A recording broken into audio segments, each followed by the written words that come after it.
আসসালামু আলাইকুম বন্ধুরা, আজকে আলোচনা করব পিরিয়ড অনিয়মিত হওয়ার 10টি কারণসমূহ নিয়ে। 21 দিনের আগে বা 35 দিনের পরে হলে এবং তা যদি 3 দিনের কম বা 7 দিনের বেশি স্থায়ী হলে তবে তাকে অনিয়মিত ঋতুচক্র বলে। যে কোনো বয়সী নারীর অনিয়মিত ঋতুচাপ হতে পারে। নারীর ঋতুচাপ বা পিরিয়ড সাধারণত 28 দিন পর পর হয়ে থাকে। 28 দিনের 7 দিন আগে বা পরে অর্থাৎ 21 থেকে 35 দিন পর পর তা যদি নিয়মিত ব্যবধানে হয় তাকে স্বাভাবিক হিসেবেই ধরা হয়। তবে 21 দিনের আগে 35 দিনের পরে হলে এবং তার যদি 3 দিনের কম বা 7 দিনের বেশি স্থায়ী হয় তখন তাকে অনিয়মিত ঋতুচাপ বলে। অনেক কারণেই অনিয়মিত ঋতুচাপ হয়ে থাকে।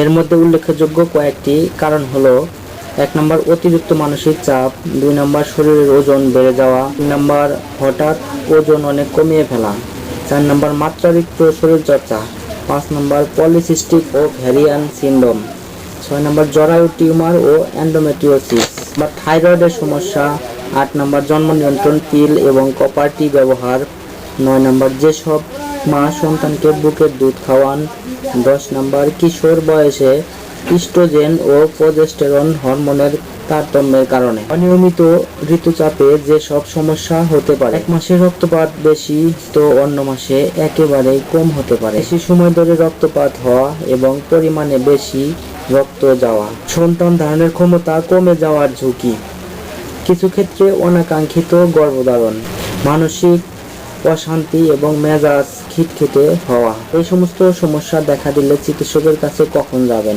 21 দিনের আগে বা 35 দিনের পর ঋতুচাপ হলে।